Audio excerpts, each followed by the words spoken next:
Salam değerli izləyicilər, hörmətli Azərbaycan xalqı. Bir vacib məlumat sizlər diqqətinizə çatdırmaq istəyirəm ki, bilirsiniz ki, yəni kiber tələbatları artıq insanların bank kartına və eyni zamanda onların bank hesablarına hücum edir. Mən öncəsindən bir xahiş edirəm ki, səhifəni takip etməyi, yorum yazmayı, bəyənməyi unutmayın ki, YouTube kanalıma da, Facebook, Instagram'a da abunə olun ki, bu daha çox insanlar bu məlumatı izləyə bilsin. Bəli, kiber tələbatçıların artıq yeni bir taktika ilə insanlara zəng olunur. Ən çox da xarici nömrələrlə zəng edirlər, Gürcüstan nömrəsinə zəng edirlər.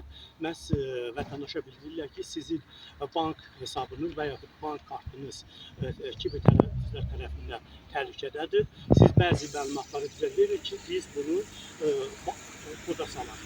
Təbii ki, belə fırıldaqçılara inanmayın, belə sizə bir zəng etdiyi insanlar kiber tələbatçıdır. Yəni sizə inandırmaq üçün də sizin ad familiyanızı və son aparan məlumatları, bankda aparan o məlumatları sizə deyir, sizi inandırır. Siz də inanırsınız, bank məlumatlarınızı onlara verirsiniz və yaxud sizə deyirlər, sizə bir kod gələcək, o kodu bizə verin, link gələcək, o linki təsdiq edin. Qətiyyən belə bir şey eləməyin. Lerikdə artıq digər rayonlarda Azərbaycanda kiber tələbatçıların yəni qurbanı olanlar çoxdur.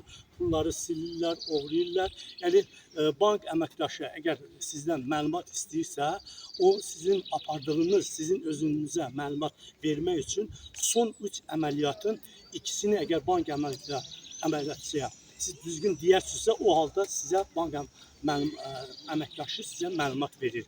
Başqa bir halda deyir ki, bank filialına yaxınlaşın. Yəni belə bir fırıldaqçılara inanmayın. Yəni bunun qurbanı olanlar çoxdur.